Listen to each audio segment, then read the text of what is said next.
Bonjour à tous, bienvenue dans le tuto 57. Donc on va faire un petit tuto sur l'assemblage d'un outil comme celui-ci, qui sert en fait à enlever le rivet des maillons de chaîne de moto. Donc, les pièces sont tous faites déjà sur Inventor.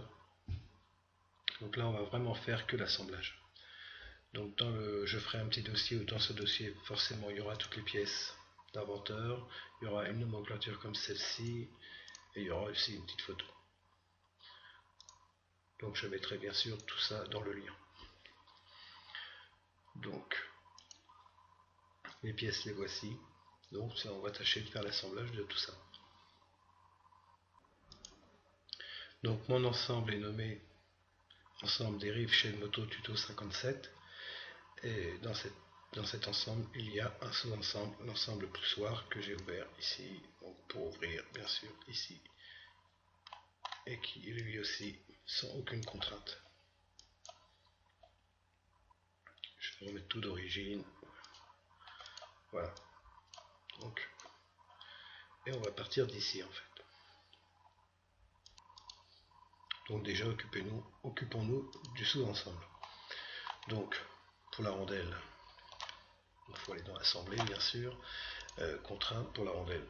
Moi j'utilise la fonction logement, le cercle ici, avec celui qui est là. Ok.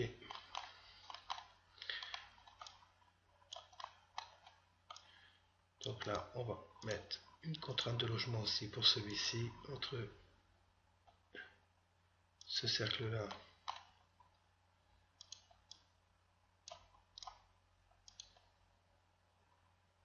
celui-ci. Ok. Pour celle-ci, je vais utiliser les liaisons. Je vais prendre la cylindrique et je vais lui dire, donc là, je sélectionne bien avec le cercle, avec le point au milieu, et je lui dis pareil.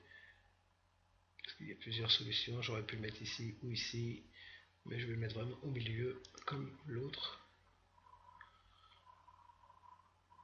Ok. Donc là, on nous montre quand on anime comme ça qu'on a un mouvement. Mais en fait, je vais lui donner des limites. Donc moi, le début,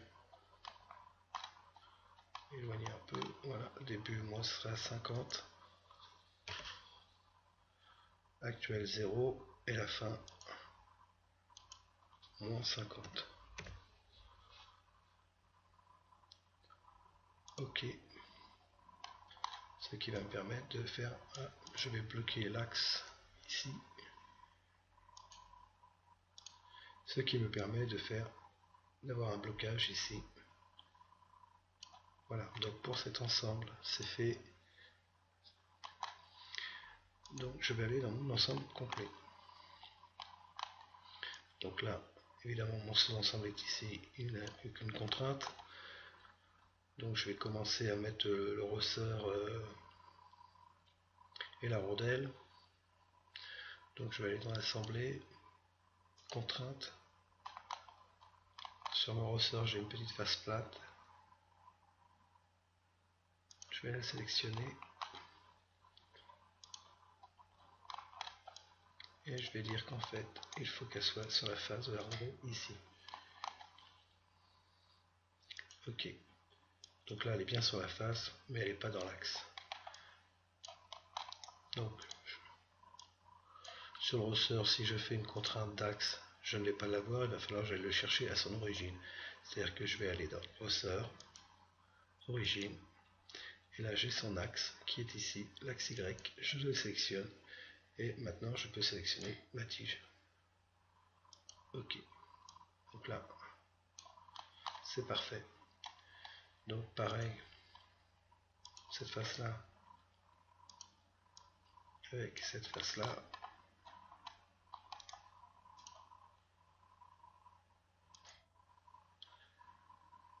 appliquer, on va dire que cet axe là avec celui-là. Ok. Maintenant, je vais mettre contrainte de logement entre ici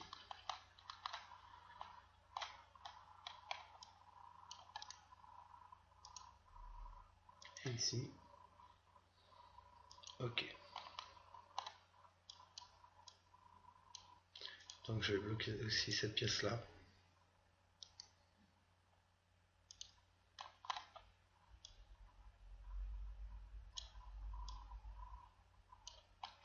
Ok. Donc on va s'attaquer aux murs qui sont ici. Donc on va faire utiliser les contraintes de logement entre ce cercle là et celui de l'intérieur ici. Appliquer. Pareil pour celui-ci. Appliquer. Ok. Maintenant, bien ce mouvement là, on va mettre les rivets. Une contrainte de logement. Donc là, l'extérieur, c'est l'extérieur de mon rivet. Donc moi, c'est bien l'intérieur ici qui va à l'extérieur ici. Appliquer.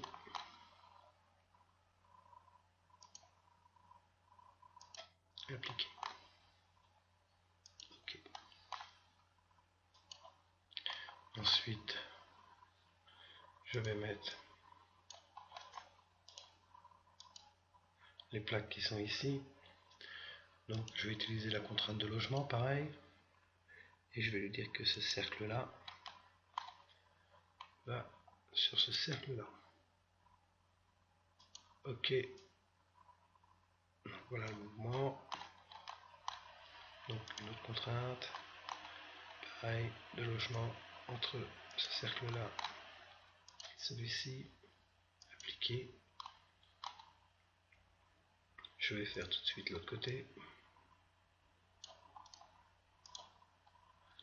Entre ce cercle-là et celui-ci. Appliquer. Et celui-ci avec celui-ci. Ok.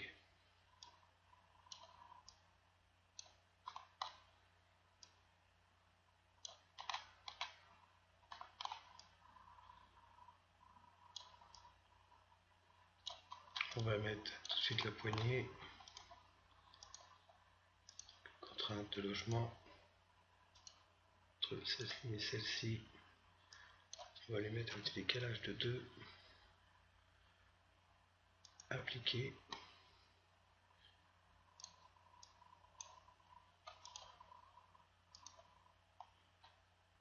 De logement toujours entre celle-ci et celle-ci. De l'autre côté. Ok.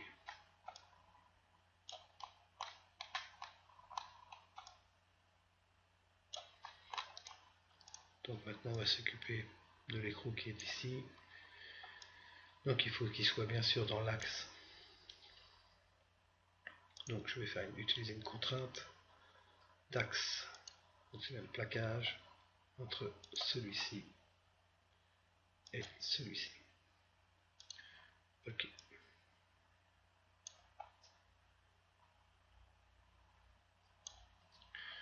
Donc ensuite je vais mettre ces rivets, cette plaque ici.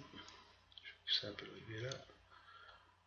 Donc contrainte de logement entre celle-ci et celle-ci. Appliquer. Je vais tout de suite faire celle-ci entre celle-ci et celle-ci. Appliquer.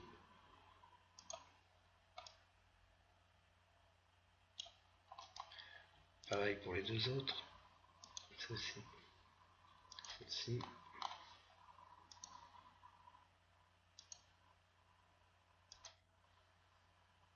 Ok.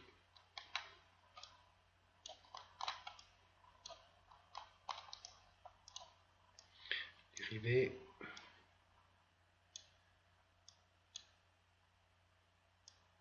Je vais sortir de là, celui-là. Voilà. Donc c'est parti, toujours les contraintes de logement entre le petit cercle et celui-ci appliqué.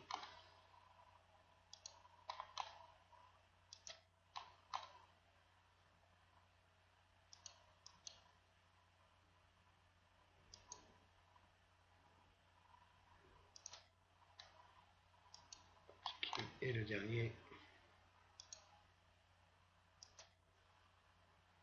Ok. Alors maintenant qu'on a mis toutes les contraintes, on va voir ce que ça donne. Donc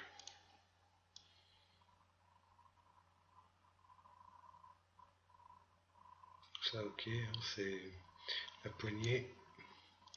Donc ici évidemment j'ai pas le mouvement du ressort. Donc ce qu'on va faire, c'est qu'on va animer un peu le ressort. Donc pour cela, je vais sélectionner mon ressort, je vais le chercher. Bon déjà il faut les mettre en adaptatif, pardon. Et ensuite on va enlever une dernière contrainte, on va enlever celle-là, de façon à ce qu'on puisse sortir complètement ça. Et maintenant on va lui donner une contrainte, on va le mettre à peu près ici. On va contrainte de plaquage entre cette face là et celle-ci. On va lui donner une taille, on va mettre à peu près, je crois que c'est 20, c'est pas mal. Oui, 20, c'est pas mal. Ok. Et maintenant on va lui dire que cette face là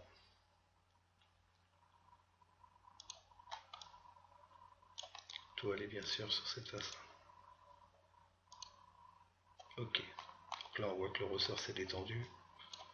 Donc maintenant normalement je devrais pouvoir animer la contrainte que je vais nommer tout de suite la course. Ouais. Entrer, piloter. Donc là c'est plutôt 10. C'est une très petite course. Ah oui, bien sûr, adaptivité du pilotage.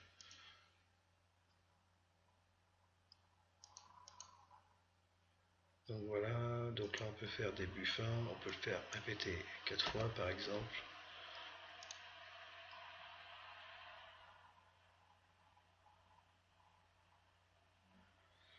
Donc voilà.